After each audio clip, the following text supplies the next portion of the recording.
we would go through and we would run the bottom 10% of each school.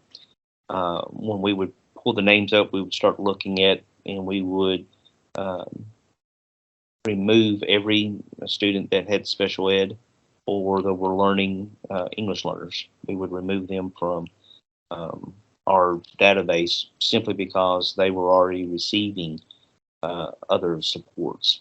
So we were really looking for kids that were flying under the radar, didn't have a lot of extra supports already around them, so we would do that.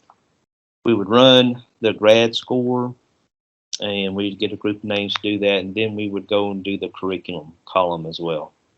And we would, 80 to 90% of the time, those kids overlapped, but there was a lot of, there's opportunity there to pick up some other kids that might be doing poorly with their curriculum here lately, but their overall grad score is still high enough that didn't put them in the bottom 10%.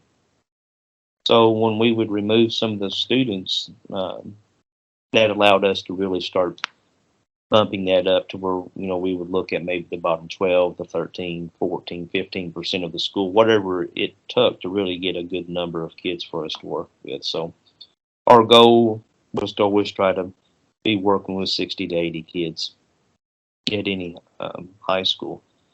Now, once we would run the report and we would go through and we start diving into each kid and really looking at them, we would remove some from the report as well, simply for the fact that their freshman year was horrible, but since then their sophomore year was really good, and so it hadn't had enough time to really catch it up to where they were still around the bottom part. But we would put them on our monitor sheet, where we would always just kind of, we might not meet with those kids, but we would always have them on our report to look at.